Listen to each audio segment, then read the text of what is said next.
Hello, welcome back, guys. We are back with a brand new chapter of our novel Obsession. Chapter number 19. Let's begin. I've killed many people within the blink of an eye, but making this roadie is something I need to practice. For the last 10 minutes, I've been trying to make it in perfect shape, just like my darling did. This roadie is frustrating because it's not getting into the round shape I need. I asked my darling to help, and I need to help her by making this. But this stupid dough is not cooperating. Suddenly, I felt a presence behind me.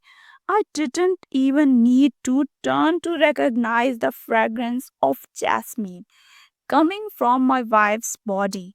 I sniffed her fragrance before turning to face her, only to be greeted by her laughter. I swear on all the wealth and power I have, there is nothing more melodious than the sound of my wife's laugh. And there is nothing more beautiful than her laughing face. A smile automatically spread across my face seeing her laugh. It's the first time since we came here that she's been so carefree, and I'm loving it. Hell, I'm loving her more with every glance. She stopped laughing as she noticed me smiling. Why? Why are you smiling? She asked, and I could tell by the look on her face that she was nervous. I took a step towards her, and she took one back, but I hated it. I want her to take two steps towards me, not away from me. Because you just laughed, my love. I swear to God and the devil that I could kill and die for your laugh. It's the most melodious sound I have ever heard. I said as I gazed her between my arms, her nose scrunched up upon hearing Italian, as she didn't understand anything. But her cheeks turned a shade of red, and I noticed the slight shiver in her body at our closeness. I breathed in her beauty as I looked at her from this close. I haven't said anything about her looks. My wife is a sight to behold.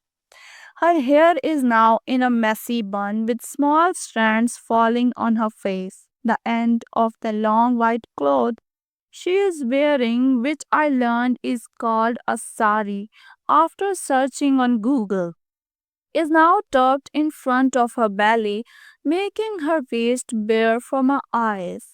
She had a cute little protruding belly, which was giving me a hard on right in the middle of the kitchen. All the while, I could feel her gaze on me. I looked up at her brown eyes, which were filled with confusion and anticipation. I lowered my face towards her neck and sniffed her fragrance, feeling like I was at home. What? What are you doing? I heard her ask, which came out as a soft whisper. You smell like jasmine, and you are mine, I said as I looked up at her. Her eyes narrowed, and I suppressed my urge to laugh at her cute expression. I'm not yours, she said in what seemed like an angry tone, but she still looked like a cute baby. My baby. The nuptial chain on your neck and the vermilion in your forehead say otherwise, I said, smirking. This time she looked angrier and cuter than before. I was enjoying all the changes happening around her. I leaned close to her and she unknowingly touched my chest where an organ resides that solely beats for her. I brought my hands behind her head and freed her beautiful locks from the messy bun, and they happily fell on her back, reaching her mid thigh. I placed my hand back on the counter near her bare waist. even though I was itching to feel her skin under mine. You have beautiful hair. Why cage it in a bun? Let it feel the freedom, I said, making eye contact with her. Her whole face was now red like a tomato. She didn't say anything. Instead, she looked at me as if studying my expression. I enjoyed the moment I got to be this close to her without her complaining. Why are you looking at me like this? She asked after being silent for some time, but it came out as a soft whisper. It wasn't helping my situation as I already had a visible dent in my pants. You would be afraid to know what's going on in my mind. Looking at your angelic face and sinful body, all I want to do is bend you over this counter and have my way with you to my heart content. To kiss your mouth until it swells. To make you scream until all your sweat mouths can whisper in my name. You make me want to lose control and take you right now, right here. I said in Italian, knowing she didn't understand a bit by the confusion written all over her face. Translation? She asked. You look absolutely gorgeous, and all I want to do is devour you. I said, the mild version of the truth. Her whole body turned red at my remark. You won't, she said in a stern voice, which I liked. This side of her is a huge turn on for me. Not yet, I replied, tilting my head and smirking at her. Living in delusion, are we Mr. Ashwin? She asked in an annoyed tone before pushing me away. I chuckled at her cute face. Don't stay in the kitchen when you don't know how to make a simple roti. बड़ा आया help करने वाला, she said in a taunting tone before she went back to making the dough into perfect round shapes. I didn't understand the Hindi version, but I'm sure that it's something insulting. I really need to learn how to make these roadies because my wife seems very interested in them. I need to prove to her that I can do anything if I want to. I was about to reply to her when suddenly my phone rang. Looking at the caller ID, I knew I couldn't stay with her for some time. I have a smaller business to take care of. See you later, darling. I said, and she didn't even turn to look at me. I sighed and was about to leave the kitchen when I heard her mumbling something that made me chuckle. Don't see me. My wife is the cutest. What do you need? I asked as soon as I entered my study, only to receive a sarcastic chuckle from the other side. Is this how you greet your friend Lucas? I am wounded. The bastard said in his fake girly voice, Don't fuck with me, Igor. Come straight to the point. I said, gritting my teeth. This fucker always had the capacity to get under my skin. A little birdie told me that the devil has finally found a queen to rule hell.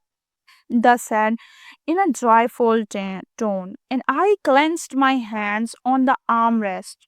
Nothing that concerns you, I said, trying to control my anger. It definitely concerns me when the groom I have chosen for my sister has gotten a toy for himself. Igor said, his voice angrier but not more than mine.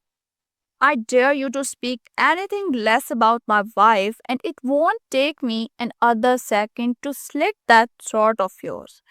I gritted out and heard that fucker chuckling. So what? I heard is true. She is indeed your queen, not a toy, huh? He asked. I swear on all my guns and daggers, you will not survive to utter anything if you don't stop speaking about my wife, I said, and this idiot had the audacity to chuckle. Oh, Lucas, aren't you a ray of sunshine today? He said. Igor Mikhailov is the head of the Solntsevo Brajwa, the biggest crime organization in Russia and also one of the five families of the Mafia alliance. It's important to remember the name. He's also the one who gets on my nerves after Michael. I've been tolerating his unworthy presence since I was 10 and I was introduced to him at one of the Mafia gala. What do you need? I asked, tired of his continuous laugh. Father and Maya already know about your little kidnapping stunt and marriage, and they are angry. Iger said, his voice deep and serious. Well, I expected this. The great gala is in 2 months, and the families need to have the annual meeting in the next 3 days. You will have to face the questions and consequences of your actions. He said, you are forgetting that I will have the power over everyone there. I said, smirking. I was just informing you of the situation. Like the good friend that I am. He said jokingly. Anything else? I asked, eager to go back to my wife. Yes, I would like to meet the girl who has finally made the devil bow, he said, and I smiled, remembering how her whole body went red under my touch. She has been creating havoc in my life ever since my eyes met those hazel ones. After talking with Iger about the upcoming gala, I returned to the kitchen only to find it empty without her presence. One of my guards informed me that she is with my sister. My sister is the main villain of my love story. Feeling sad about not seeing her, I went to the warehouse where I tortured a few of my enemies. It was around 7 in the evening when I returned to the mansion from the warehouse. I hadn't seen Damien since breakfast today. I need to keep track of him. He seems distracted these days. He killed a man without torturing him, and that is the biggest reason for my concern because Damien enjoys torturing his prey. I went directly to the dining table, knowing that everyone must be present there, considering Mama's strict orders. As expected, everyone was there, including my cute little wife who looked happy while looking at the roti and the dishes. I was also excited to taste the food made by my angel. I knew it would taste heavenly, just like her. Good evening, wifey, I said as I took my seat beside her, but she ignored me and continued her chat with my sister, who smirked at me. Where is that good for nothing fiancé of hers? I looked at her expectantly as she served the roti and other dishes on her plate. But she put them back after serving my sister, and it wouldn't be wrong if I wanted to break her teeth for trying to get closer to my wife, right? Hiding my disappointment and anger, I extended my hand to take one roti from the plate before putting it on my plate, but a soft voice stopped my actions when I reached to take the potato dish from the bowl. That's for you, my wife said, pointing at a small bowl in front of me, which I had failed to notice. This is for me, I asked, trying to control my smile at the thought of her saving food for me. Imagine Lucas dancing on a crazy desi song. Well, you guys can comment the songs you want him to dance on. She didn't reply but simply nodded her head, and I felt like the happiest man alive on earth. I took the small bowl from the table and emptied its contents onto my plate. I looked at her as she tore one piece from the roti, took a small amount of the potato dish with it, and put it in her mouth. Her eyes immediately closed in delight, and I wanted to kiss her cheeks, seeing how serene she looked. Not only her, but even my parents and sister had the same expression on their faces after tasting the food made by my darling. Eager to experience the taste, I tore a piece from the roti, took a good amount of the potato dish, and put it in my mouth. The flavors hit my taste buds, and I closed my eyes, savoring the new taste. But I opened them immediately when I felt the immense spice that followed after a few seconds. It was too spicy for me to handle. I looked at everyone who was enjoying the food, but none showed any signs of discomfort. I then looked at the person sitting beside me. She wasn't looking at me or anyone else. She looked innocent as always, but the mischievous smile on her lips told me a different story. So the special treatment is only for me. If she thinks that I won't eat the food she made because it's spicy, then she is completely wrong. She turned her head to my side and looked at my hand, which was now taking another bite of the potato dish. By now, I knew her little obsession with my hands, and I made sure to make my hands uncovered whenever I am in front of her. Her eyes widened to the size of saucers when I took another bite of the spicy dish. I internally smirked at her expression. Even though she wanted to act mean towards me, she couldn't do it because she is what I call her. Ah, goddess. What are you doing? That's spicy. Don't eat it. She whisper yelled, scooching closer to me. You wished for me to eat this spicy food, and I'm going to fulfill your wish, darling. I whispered, lowering my head towards her ear. This time she looked at my face as if I were crazy. Are you crazy? You will get indigestion, she said angrily. I'm not mad, darling. Moreover, you saved this dish for me, and I'm not going to waste a bit of it. I'm going to finish this because even though it's spicy, it tastes heavenly. I said and continued eating, leaving my wife bewildered. A conversation between Lucas and Michael. Lucas, where the hell are you? Angrily. Michael, I'm at my office. Surprised. Lucas, come to the mansion right fucking now. Michael, why? Are you missing me, my big boy? Teasingly in a baby voice. Lucas, shut the fuck up and take Lena on a date or something. Frustrated. Lucas, are you fucking dead? Michael, oh my dear Saturn, what am I hearing? Lucas Ashwin, the devil, is asking me to take his sister on a date. Am I dreaming? Or am I in the hell? Lucas, don't test my patience and do what I said. Michael, may I know the reason behind this special occasion? Is this your new sick way of taking my life? You know, I'm too handsome to die this early, and moreover, your sister will burn the world along with all the people if something happens to me.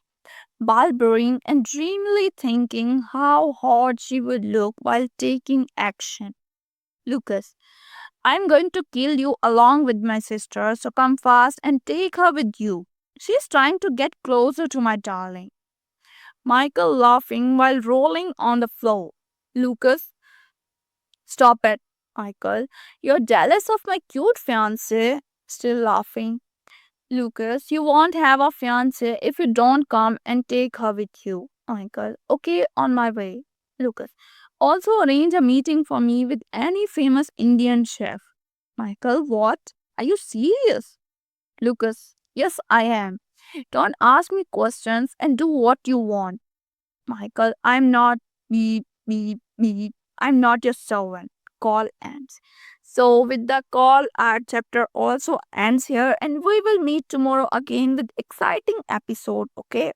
Till then, like, share, subscribe. Bye bye.